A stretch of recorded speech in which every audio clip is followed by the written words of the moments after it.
Thank you very much, David, and thank you to everyone. It's been very interesting so far.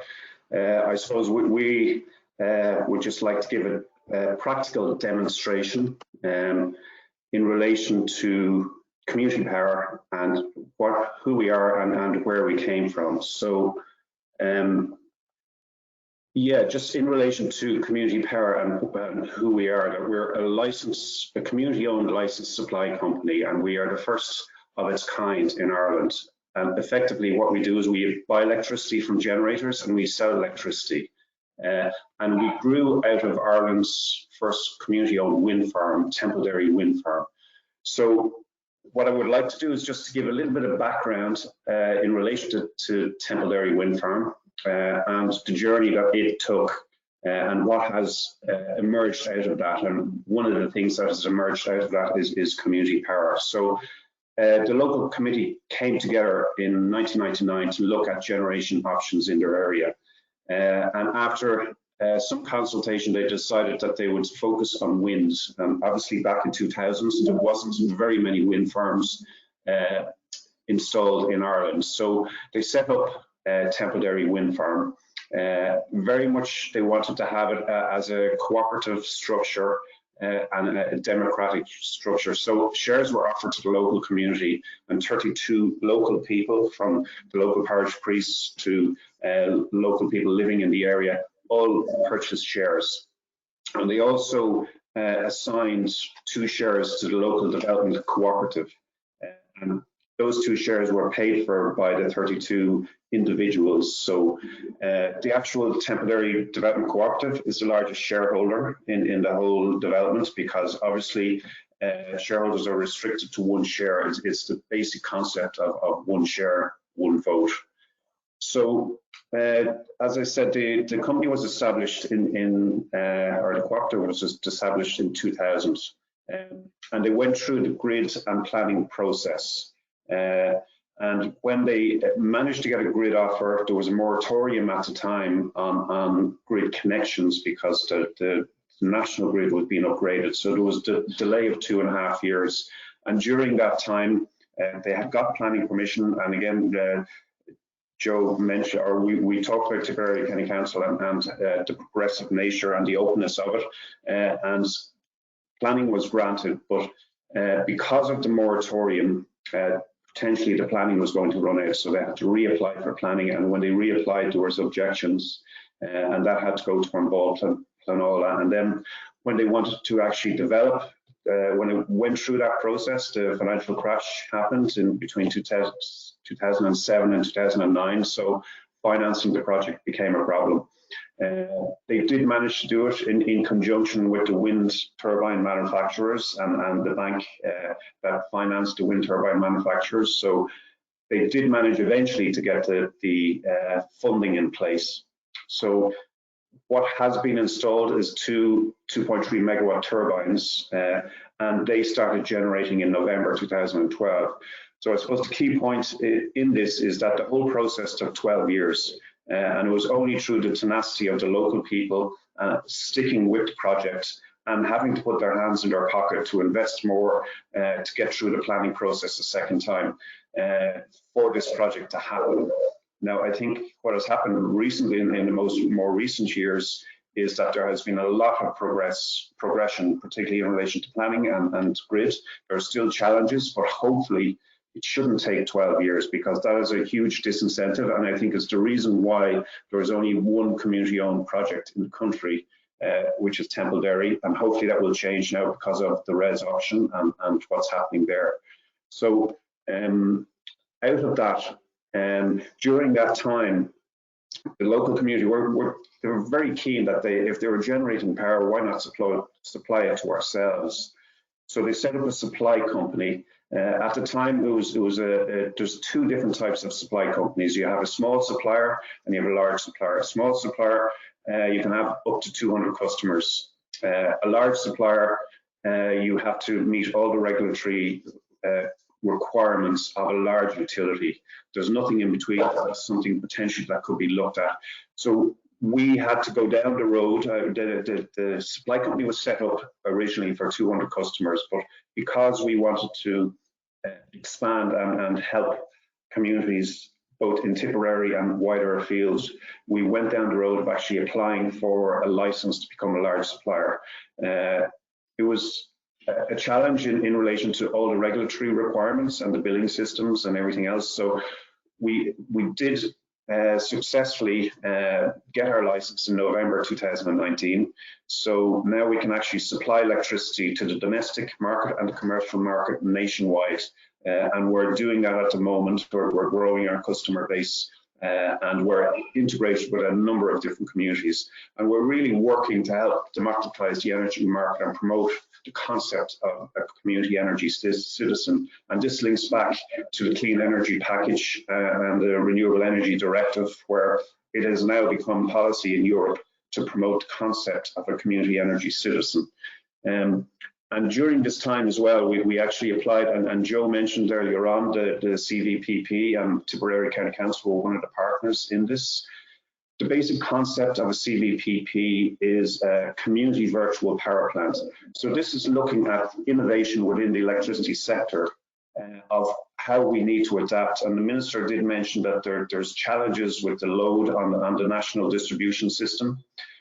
This type of project will help. We'll always need the national grid, but basically what is looking at is a virtual power plant where you generate locally within a geographical area and you supply locally using battery technology and energy management systems.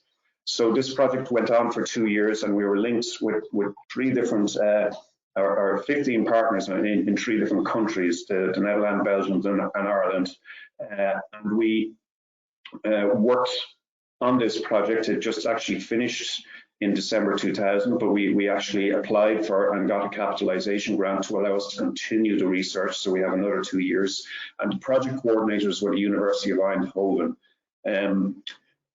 The Irish partners were ourselves, Community Power, the Tipperary Energy Agency and Tipperary County Council. And we also integrated it in sub-partners, which is the Aran Island Energy Cooperative, ECTC, Energy Communities Tipperary, Tate House, Claremorris, Smart Power were the technical partners, and Friends of the Earth. And this has really helped and harnessed a knowledge base to develop between ourselves and all these different communities, because as you're aware, the electricity market and the energy industry is highly complex.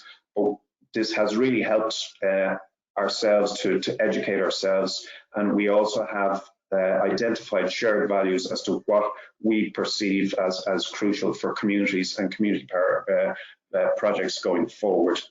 And it was nice to get some recognition from the European Commission that there was a EU Sustainable Energy Awards, and our project won the Citizen Awards category. So again, it's always nice to get that type of recognition from the European Commission. And I suppose just to go back a little bit in relation to the Interreg project, and David did mention to the Minister in relation to grid and challenges with the grid. What we would be advocating is that if the grid is actually going to be upgraded within a region or a community or an area, that there is a certain parcel of that is ring-fenced for community projects. The grid effectively is owned by the citizens of Ireland, and we should have or be able to get access to it within our own community to develop community projects. So we would see that as part of the solution. So really just to talk about, because this is about examples and just to go through the numbers a little bit, like very basic, but Templary Wind Farm has 2 turbines, 2.3 megawatt each. That's 4.6 megawatts. The turnover in a year is on average around 1.1 million euros. Now, again, because of the foresight of the Templary community, that they haven't taken a dividend, and what they are doing and have been doing is reinvesting any surplus into projects. Obviously, the 1.1 million, there's large loans and there's quite high maintenance contracts to maintain the turbines. but any surplus is being reinvested, and that has allowed them to develop community power. We also have, through that, there is costs, as you would know, in relation to trying to get a project off the ground. So planning and grid connection costs for 3 solar farms, and we submitted them in the res option. We were successful with 2, and there was one which was in Tipperary. We actually resubmitted it in the ECP2. It didn't get through the res 1. But that just demonstrates how if communities are empowered, basically they can reinvest in projects in their community. And we also supported another 15 communities to prepare for ECP2.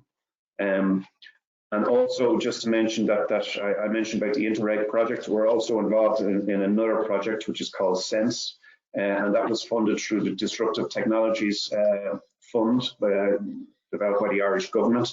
And what that is looking at is peer-to-peer trading using blockchain technology. So effectively where you can trade electricity with your neighbour and use blockchain technology as the revenue mechanism. The International Energy Research Centre in Cork is involved, and a number of universities around Ireland. It's quite an innovative and progressive project, but this is where the electricity industry is going, and we as Community Power are trying to position ourselves to be able to adapt these projects and as they become real in the market, and they will form part of the overall solution. So again, Kevin gave a very good presentation in relation to the res. Sorry, I've kind of skipped one, so I'll just go back maybe just to talk about the res option. And as you will be aware, there is a community pot for res, which is the Renewable Energy Support Scheme. At the moment, the requirement for community ownership is 51%. We would be promoting ownership of 100% ownership. And the reason we would say that is that the pot for communities is quite small. It's, I don't know the exact figure, but it's 1 or 2% of the overall pot.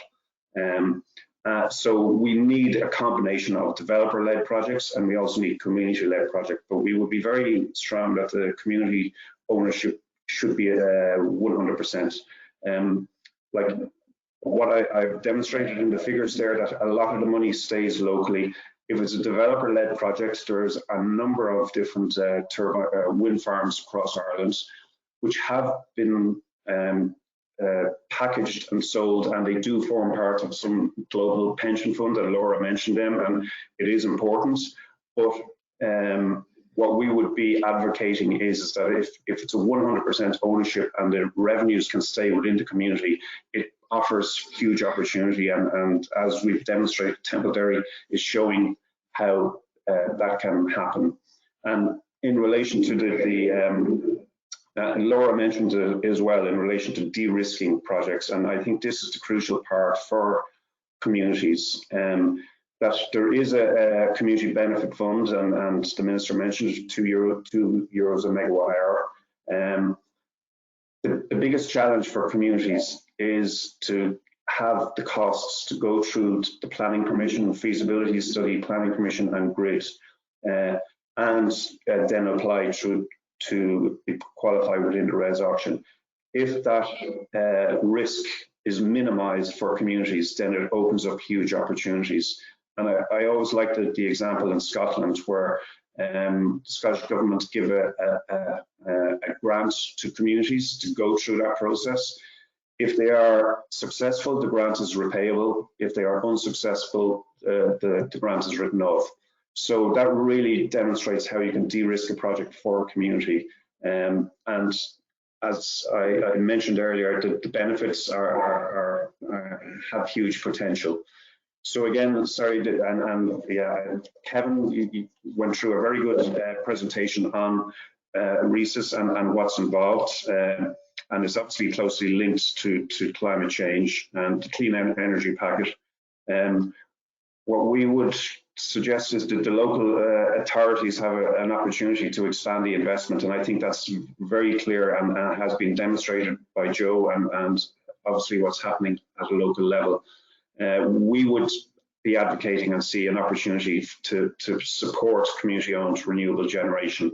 There has been a huge focus on ownership of business innovation centres, and that has demonstrated and proved to create employment locally. This is another sector, I think, that has an emerging possibility to actually help communities and create employment. And we're already working with a number of different local authorities, including Donegal and Mayo and Tipperary and Offaly. And we'd be very keen to work with others. The two examples I would give in Mayo, the solar farm that we are developing, it was an old landfill site, and we have worked with Mayo County Council, and now it is actually going to be a renewable generation site and community owned as well. And similarly, I know in Tipperary there was a small landfill site and 33 kilowatts of solar has been put in there. So it just shows the integration of local authorities, communities and renewable energy and the potential that it has. What I would finish by saying, this is the last slide, is that Templederry is an experience that demonstrates the power of communities if they're given the possibility and the potential. The revenue stays within the community, and you can see that we through Templederry they have set up community power that is employing 4 people, and that is expected to increase this year. We have 2 solar farms expected to be built in 2021, and we're sharing our knowledge with other communities, and we've also helped 15 communities. So really what we're advocating is that if it can be de-risked and communities are given the chance to demonstrate their potential, they can really shine and be a leading example. And I'll just finish by saying that generation, we believe, is the key. Most funding that you get from national, local and European funding is between 30% and 60% or 80%. So communities have to find the balance of that funding. If they have a generation project, as has been demonstrated by Templederry, they have a revenue stream where they can match that funding to do whatever project they want, even outside of the whole energy sector. If they want to put in a community park in collaboration with the local authority, they have a funding stream to do that. So we would be very much advocating generation, and this is why we are trying to support as many communities as possible to get into the RES option and to get a generation project up and operational in their area, because I think it really does open up huge opportunities. So I'll leave it at that, and thank you for listening, and back to David.